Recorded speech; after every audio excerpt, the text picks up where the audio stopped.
Hello everyone, welcome back to my channel. तो हमारा जो बिजनेस ऑर्गेनाइजेशन में चैप्टर 8 चल रहा था इतने दिनों से, वो अब फाइनली ख़त्म होने को आ गया है। हमने पार्ट 1, 2, 3 में सब कुछ मतलब काफ़ी कुछ चैप्टर का पढ़ लिया है। अब पार्ट 4 है, तो इसमें भी कुछ चीज़ें बची हुई हैं जो हमें कवर करनी है, फिर ये चैप्टर ख़त्म हो जाएगा। ठीक है, अगर वो पार्ट नहीं देखे हैं पार्ट 1, 2, 3, तो उनको जाके देखो और पार्ट 4 शुरू करते हैं।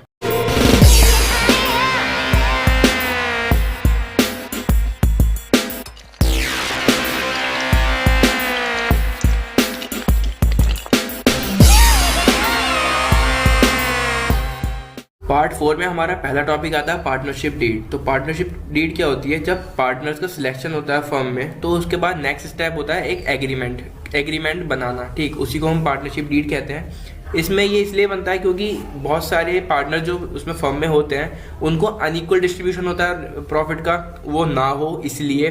बहुत से पार्टनर जो है ड्राइंग्स बहुत ज़्यादा कर लेते हैं, तो उन सब चीज़ों को नज़र में रखने के लिए एक पार्टनरशिप डीड बनती है, एक एग्रीमेंट बनता है जिसमें पार्टनर्स के म्यूचुअल जो उनके राइट्स होते हैं वो लिखे जाते हैं, उनकी लायबिलिटी से रिलेटेड चीज़ें लिखी जाती हैं। तो पार्टनरशिप डीड में एक मतलब कुछ नहीं, बस एक एग्रीमेंट होता है जिसमें सारे म्यूचुअल राइट्स उनके लिखे जाते हैं। ठीक, क्या उनके राइट्स होंगे, कितना उनको रेशियो मिलेगा, क्या उनके लॉसेस बियर किसको कितने करने हैं, कितनी कैपिटल लाए हैं, उस कैपिटल के हिसाब से उनको गुडविल उनको बटेगी।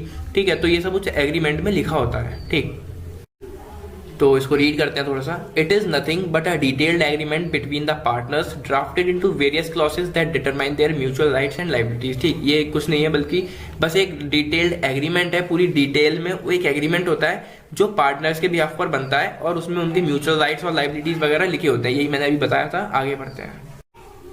It is highly desirable to have a partnership deed that may cover the following important points. ये बहुत जरूरी है कि पार्टनरशिप में ये फॉलोइंग पॉइंट्स होने चाहिए। The name of the firm and the names and addresses of partners who compose it. जो भी बिजनेस फर्म होगी उसका एड्रेस, ठीक, उसका नेम, और जो पार्टनर्स उसमें होंगे उनके एड्रेस वगैरह उस एग्रीमेंट में होने चाहिए। Amount of capital that each partner has to bring into the firm. जो भी कैपिटल, जो भी अमाउंट वो कैपिटल का लाए हैं वो सारे पार्टनर उस फर्म में, वो उस एग्रीमेंट में होना चाहिए। ठीक, division of profit and losses and their ratio. जो भी प्रॉफिट उनको बटेगा और जिस रेशियो में बटेगा वो एग्रीमेंट में पहले से लिखा होना, जिससे कि बाद में कोई अनइक्वल डिस्ट्रीब्यूशन ना हो। ठीक, सब कुछ इक्वली हो जाए। ठीक, amount that each partner can draw interest on partners capital, loans and drawing. मतलब ये सारी चीज जो भी amount each partner can draw, जो भी ड्राइंग कोई पार्टनर करेगा, जो भी उनको इंटरेस्ट मिलेगा उनके कैपिटल पर, जो भी लोन या ड्राइंग्स वो करेंगे, वो सब कुछ उस एग्रीमेंट में होना चाहिए।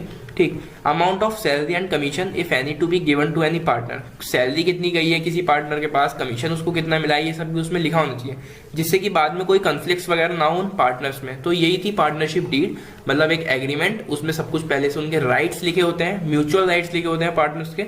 और तो बस ये था पार्टनरशिप डीड। आगे बढ़ते हैं।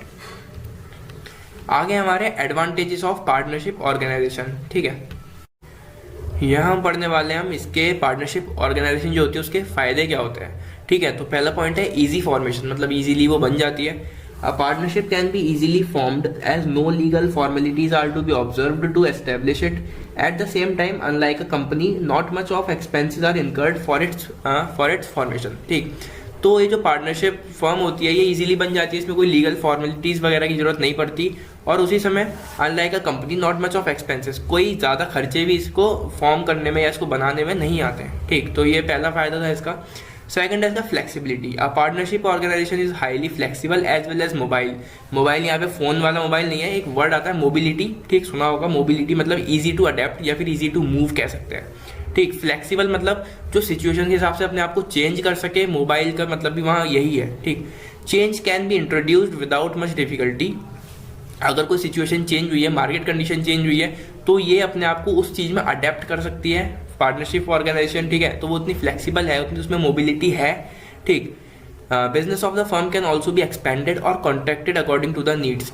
अपनी ज़रूरत के हिसाब से कोई भी बिजनेस फर्म अपने आप को एक्सपैंड यानी बढ़ा सकती है, और कॉन्ट्रैक्ट मतलब अपने साइज छोटा कर सकती है, घटा सकती है। ठीक, अकॉर्डिंग टू द नीड्स। तो ये थी फ्लेक्सिबिलिटी, सेकंड पॉइंट।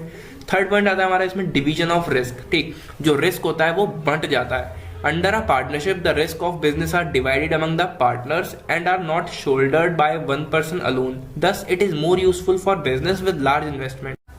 तो पार्टनरशिप में क्या होता है, जो रिस्क होता है बिजनेस का वो बढ़ जाता है उन पार्टनर्स में, जो भी उस बिजनेस फर्म में पार्टनर्स वर्क कर रहे होते हैं। किसी एक पे बर्डन नहीं होता है सारे रिस्क का या सारी जिम्मेदारियां जो भी बिजनेस फर्म में होती हैं, किसी एक को वो नहीं उठानी है अपने कंधों पर। Thus it is more useful for business with large investment. तो ये बहुत ज्यादा जरूरी हो जाता है और बहुत अच्छा पॉइंट ये बन जाता है बिजनेस में, बहुत अच्छी चीज ये बिजनेस में हो जाती है कि वो लार्ज इन्वेस्टमेंट कर सकें, ठीक, क्योंकि रिस्क बढ़ गए हैं, किसी एक को बियर नहीं करने हैं वो, या फिर किसी एक को अपने कंधे पर उन रिस्क को लेकर नहीं चलना है, सब में वो बटेंगे बराबर, ठीक, रिस्क जो भी होगा बिजनेस में।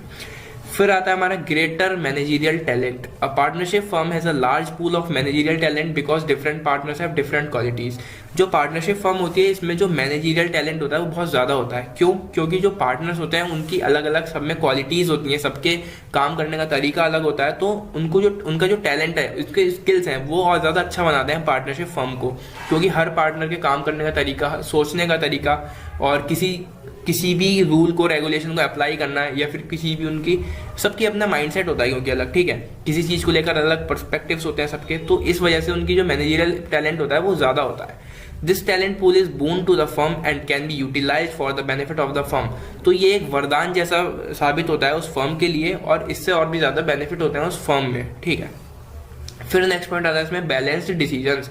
Partners possesses different qualities and have varied experience. Hence, the decision taken by them are likely to be more balanced as compared to sole proprietor. जो पार्टनर्स होते हैं उस फर्म में, मैंने अभी जैसे पहले पॉइंट में बताया था, उनकी सब में क्वालिटीज अलग अलग होती हैं, उनके एक्सपीरियंसेस अलग अलग होते हैं हर किसी की लाइफ के। तो क्या होता है, जो डिसीजन वो लेते हैं वो और भी ज्यादा बैलेंस्ड होते हैं as compare to the sole proprietor, sorry. तो जो सोल प्रोपराइटर होता है वो एक अकेला इंसान होता है अपनी फर्म में, अपने सोल ट्रेड बिजनेस में, वो उतना ज्यादा नहीं कर पाता, अपने डिसीजन वो ठीक से नहीं ले पाता, क्योंकि वो अकेला है जिसको सारी चीजें संभालनी है। अब यहाँ पार्टनर्स हैं बिजनेस फर्म में, पार्टनरशिप फर्म में, तो सब पार्टनर्स की अलग क्वालिटीज हैं, अलग उनके एक्सपीरियंसेस हैं, सोचने का तरीका अलग है, जैसे इससे पहले वाले पॉइंट में पढ़ाया था। तो उनके जो डिसीजंस होते हैं वो और भी ज्यादा अच्छे होते हैं, बहुत ज्यादा बैलेंस्ड होते हैं as compare to a sole proprietor, ठीक है। तो ये था बैलेंस्ड डिसीजंस, इसका फोर्थ पॉइंट। फिफ्थ पॉइंट पर आते हैं, more possibility of growth and expansion. ज्यादा पॉसिबिलिटी है ग्रोथ की और उसके एक्सपेंशन की, यानी कि उसकी और ज्यादा ग्रोथ होगी और वो और ज्यादा बढ़ सकता है बिजनेस, ज्यादा पॉसिबिलिटीज यहाँ हैं as compare to sole proprietorship. The possibility of growth and expansion of partnership business is more. अगर हम सोल प्रोपराइटरशिप से इसको कंपेयर करें तो यहाँ पे जो पॉसिबिलिटी आती है ग्रोथ और एक्सपेंशन की पार्टनरशिप बिजनेस में वो और ज्यादा होती है। The partners can bring in more capital but in more labour and efforts and raise large amount of loan. अब वहाँ सोल प्रोपराइटरशिप में क्या होता है, एक पर्सन होता है, वो अपनी एक अकेले की कैपिटल होती है, अपने अकेले के उसके सारी चीजें वो मैनेज करता है। लेकिन यहाँ पार्टनरशिप में क्या होता है, ज्यादा कैपिटल आएगी क्योंकि ज्यादा पार्टनर्स यहाँ पर हैं, ज्यादा लोग यहाँ पर हैं, तो ज्यादा कैपिटल आएगी, ज्यादा कैपिटल आएगी तो ज्यादा कैपिटल तो आ ही रही है, रिसोर्सेज भी ज्यादा आएंगे, और जब इतने सारे लोग हैं तो लेबर भी क्या हो गई, ज्यादा हो गई वहां पर, ठीक है, एफर्ट्स भी ज्यादा लग रहे हैं, सारी चीजें ज्यादा हो गई। वहां अकेला इंसान था, यहाँ पे टीम है पूरी, तो इस वजह से यहाँ पे ग्रोथ और एक्सपेंशन भी अच्छा हो जाता है किसी बिजनेस फर्म का, ठीक है। तो ये थे फायदे पार्टनरशिप ऑर्गेनाइजेशन के, ठीक है। आगे बढ़ते हैं हम डिसएडवांटेजेस ऑफ पार्टनरशिप ऑर्गेनाइजेशन की, नुकसान क्या क्या है एक पार्टनरशिप ऑर्गेनाइजेशन में, ठीक है, इनको समझते हैं जल्दी। फर्स्ट पॉइंट आता है इसमें हमारा अनलिमिटेड लाइबिलिटी। हम शुरू से पढ़ते हुए आ रहे हैं ये चीज, अनलिमिटेड लाइबिलिटी, लिमिटेड लाइबिलिटी, ठीक है, सबको पता है बहुत अच्छे से। तो one of the serious limitation of partnership organisation is that the liability of partners is not limited, ठीक है। जो लिमिटेड इनकी जो इनकी लाइबिलिटी होती है वो लिमिटेड नहीं होती है, अनलिमिटेड इनकी लाइबिलिटी होती है। अगर बिजनेस में कुछ भी लॉस होता है तो वो इनको अपनी पर्सनल प्रॉपर्टी को भी दांव पर रखना पड़ सकता है उसको बियर करने के लिए, ठीक है, या फिर उस लॉस को या उस डेप्ट को चुकाने के लिए, ठीक। The partners like the soul trader may be personally held liable for the debts incurred by the firm. तो जो सोल ट्रेडर है वो भी इसी तरह से लाइबल होता है अपने जो भी उसके फर्म के डेप्ट्स वगैरह होते हैं, तो ये भी अनलिमिटेड लाइबिलिटी होती है पार्टनरशिप में भी, ठीक।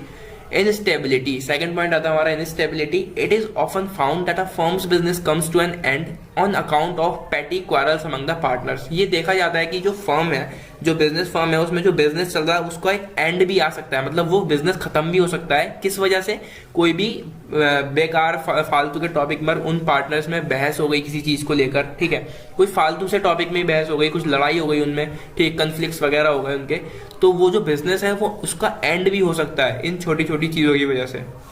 तो यहाँ पे एक पॉइंट दिया है इंस्टेबिलिटी।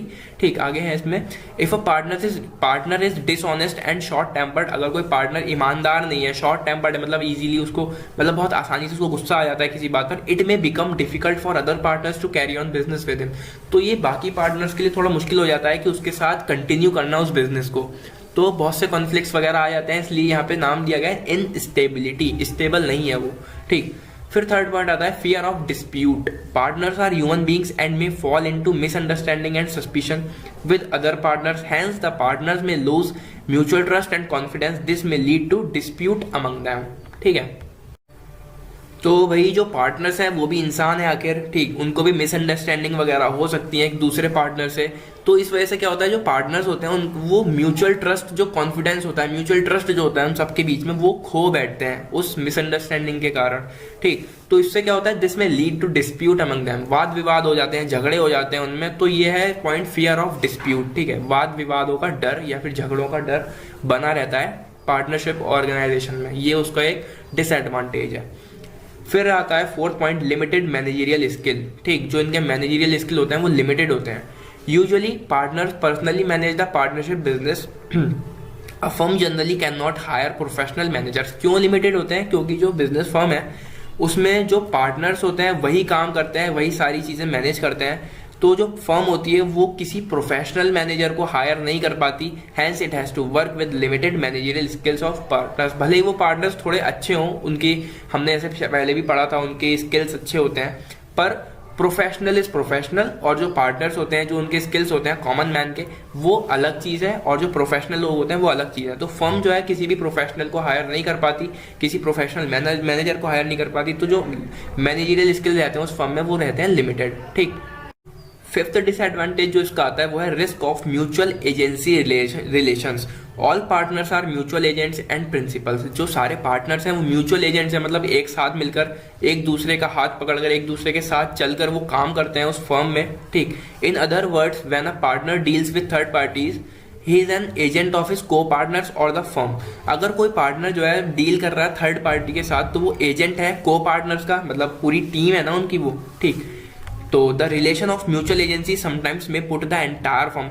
मान लो कोई पार्टनर गया है फर्म से, जो डील करने गया है किसी थर्ड पार्टी के साथ, उसके साथ उसके कुछ टर्म्स कुछ खराब हो गए, कुछ वाद विवाद हो गया उनके बीच में, कुछ झगड़ा हो गया, कुछ मिसअंडरस्टैंडिंग हो गई, या उसने कुछ गलत बोल दिया पार्टनर ने, तो जो फर्क पड़ेगा वो पूरी फर्म पर, सारे पार्टनर्स पर पड़ेगा उसका फर्क। ठीक है, firm to get a risk when any partner does any act recklessly or with malified intentions। अगर कुछ गलती से भी उससे कुछ हो गया या फिर जानबूझकर उसने कुछ गलत कर दिया, तो जो फर्क पड़ेगा, जो रिस्क पूरा उठाना पड़ेगा, वो फर्म को, सारे पार्टनर्स को उठाना पड़ेगा उस एक की वजह से। तो ये भी एक डिसएडवांटेज है, क्योंकि यार बात तो सभी पे आएगी ना, जब एक ने कुछ गलती करी है तो बात तो पूरी टीम पर ही आएगी। ठीक, तो ये थे डिसएडवांटेजेस इसके। आगे बढ़ते हैं अब, आई होप ये समझ आए होंगे। तो आगे देखते हैं क्या है।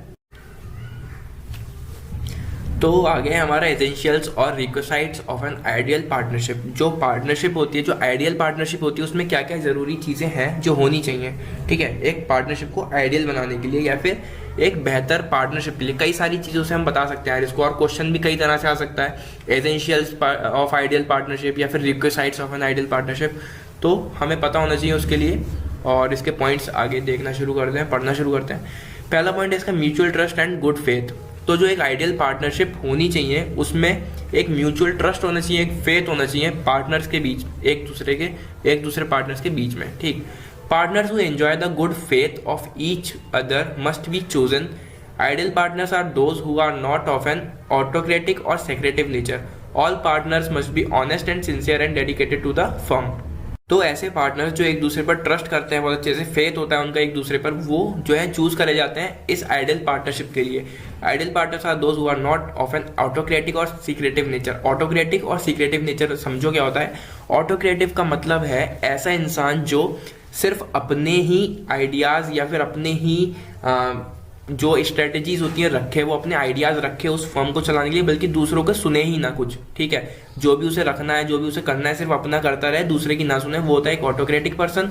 और सीक्रेटिव नेचर वाला पर्सन होता है ऐसा जो सीक्रेट्स अपने तक ही रखे, किसी को ना बताए। मान लीजिए अगर पूरी एक पार्टनरशिप फर्म है और एक अकेला पार्टनर सीक्रेटिव नेचर का है, तो वो सीक्रेटिव नेचर वाला पार्टनर क्या करेगा, वो अपने सीक्रेट्स किसी और को शेयर ही नहीं करेगा, ठीक है, अपने अकेले ही चलाता रहेगा, सीक्रेट्स अपने तक रखेगा। कोई लॉस हुआ है तो वो अपने लॉस तो वो बता रहा है पार्टनर को, लेकिन कोई प्रॉफिट हुआ है तो वो अपने तक रखेगा, तो वो सीक्रेटिव नेचर वाला पार्टनर हो गया। तो ऐसे लोग उस पार्टनरशिप में ना हो। All partners must be honest and sincere and dedicated to the firm. जितने भी पार्टनर्स फर्म में होते हैं वो ऑनेस्ट हो, सिंसियर हो और डेडिकेटेड हो फर्म के लिए, ठीक है। तो ये था पहला इसका essential feature, mutual trust and good faith, जो होना चाहिए एक आइडियल पार्टनरशिप में। आगे बढ़ते हैं। नेक्स्ट है इसमें supplementary contribution. Each partner should make a distinct contribution to the firm in terms of capital. जो भी पार्टनर उस फर्म में है, हर एक पार्टनर कुछ कंट्रीब्यूट करे फर्म में, जैसे कि कैपिटल हो गई, बिजनेस एबिलिटी हो गई, उसकी टेक्निकल एबिलिटी हो गई, जो भी उसके एक्सपीरियंसेस हैं वो सब हो गए, वाइड स्प्रेड कॉन्टेक्ट्स और रिसोर्सफुलनेस। तो सप्लीमेंट्री कंट्रीब्यूशन का मतलब है जो भी पार्टनर उस फर्म में काम कर रहे हैं वो कुछ ना कुछ कंट्रीब्यूशन करें इन टर्म्स में, जो भी है capital, business ability, technical ability, जो भी उनका एक्सपीरियंस है वो उसमें कंट्रीब्यूट करें, लगाएं उसमें, बिजनेस में, ठीक है, फर्म में, ठीक है। तो ये है इसका सेकंड पॉइंट। थर्ड आता है इसका रिटर्न एग्रीमेंट। तो एग्रीमेंट के बारे में हमने अभी ऊपर पढ़ा था। The agreement of partnership should be in writing and signed by all the partners to avoid the possibility of misunderstanding and dispute among partner. तो एक एग्रीमेंट उस पार्टनरशिप में तैयार रहना चाहिए, ठीक है, लिखा होना चाहिए, सारे पार्टनर्स का उसमें साइन होने चाहिए, जिससे कि उनके बीच में कोई भी ऐसी पॉसिबिलिटी ना हो कि उनके बीच में कोई मिसअंडरस्टैंडिंग हो रही है, कोई कन्फ्लिक्ट्स आ रहे हैं पार्टनर्स के बीच, ठीक है। तो एक रिटर्न एग्रीमेंट होना जरूरी है एक आइडियल पार्टनरशिप के लिए, ठीक। ये था थर्ड पॉइंट। फोर्थ है रजिस्ट्रेशन। रजिस्ट्रेशन का हमने एक अलग से पूरा चैप्टर हमने पूरा एक टॉपिक किया था रजिस्ट्रेशन का, ठीक है, इससे पहले वाले पार्ट्स में ही, वो पढ़ना, उसमें सब समझ में आएगा रजिस्ट्रेशन के फायदे, नुकसान, इफेक्ट्स, रजिस्ट्रेशन क्या होता है वो सब। तो यहाँ पॉइंट आ गया वो, N ideal partnership should not suffer from any disadvantage, it should therefore be registered because an unregistered firm cannot enforce its rights against outsiders in the court of law। तो जो पार्टनरशिप होती है वो registered होनी चाहिए, ठीक। अगर वो रजिस्टर्ड नहीं होगी तो उसको बहुत से नुकसान होंगे, जो हमने पढ़े हैं पहले भी, ठीक है। वो अपने जो उसके राइट्स हैं वो कोर्ट में नहीं रख सकते क्योंकि वो रजिस्टर्ड फर्म नहीं है। तो रजिस्ट्रेशन होना जरूरी है उस पार्टनरशिप फर्म का, अगर उसे आइडियल पार्टनरशिप चाहिए, मतलब बनाना है, एसेंशियल हम पढ़ रहे हैं ना, उसकी ज़रूरत है क्या है आइडियल पार्टनरशिप की, तो ये रजिस्ट्रेशन जो है एक ज़रूरत है आइडियल पार्टनरशिप अगर बनाना चाहते हो उस पार्टनरशिप को, तो ठीक है। फिर लास्ट पॉइंट इसका आता है हमारा proper size. An ideal partnership should be large enough to have financial and managerial strength. एक पार्टनरशिप फर्म जो है वो इतनी बड़ी होनी चाहिए, इतनी लार्ज होनी चाहिए कि वो उसकी फाइनेंशियल स्ट्रेंथ अच्छी हो और मैनेजरियल स्ट्रेंथ अच्छी हो, बट वो इतनी बड़ी नहीं होनी चाहिए कि वो मैनेज ही ना कर पाए कोई, ठीक है। Generally number of partner should not exceed 5। तो यहाँ पे इन्होंने क्या कहा है, जो पार्टनर्स हैं उस फर्म के अंदर वो 5 से ज़्यादा ना बढ़े, ठीक। तो वो एक प्रॉपर साइज कह सकते हैं उस बिजनेस फर्म को। तो ये थे हमारे पॉइंट्स, एसेंशियल्स, ठीक। आइडियल पार्टनरशिप में क्या क्या ज़रूरी चीज़ें हैं अगर पार्टनरशिप को आइडियल पार्टनरशिप कहना है तो ये हमने पढ़े essentials of partnership, ideal partnership. हमने डिसएडवांटेजेस पढ़े पार्टनरशिप ऑर्गेनाइजेशन के, हमने और क्या पढ़ा इसमें, एडवांटेजेस पढ़े पार्टनरशिप ऑर्गेनाइजेशन के, और पार्टनरशिप डीड के बारे में पढ़ा हमने इस पार्ट के अंदर। तो पार्ट 1, 2, 3, 4 मिला के हमारा चैप्टर पूरा कंप्लीट हो गया है, चैप्टर नंबर 8, ठीक है। पहले अगर चैप्टर्स नहीं देखे हैं, पहले पार्ट्स अभी तक नहीं देखे हैं, तो उनको जाके देखो, डिस्क्रिप्शन में लिंक मिल जाएगी, चैनल के एंड में, चैनल में मैंने प्लेलिस्ट पूरी बना के रखी है, चैप्टर 1 से लेके 8 तक हर चैप्टर इसमें है। अगर नहीं किया तो करो जाके, ठीक। वीडियो पसंद आई तो वीडियो को लाइक करना, कमेंट करना, शेयर करना दोस्तों के साथ, और सब्सक्राइब कर लो चैनल, ठीक है। बस PDF की लिंक कमेंट सेक्शन में मिल जाएगी, डिस्क्रिप्शन में मिल जाएगी, डोंट वरी। मिलते हैं अगली वीडियो में, till then take care, bye bye.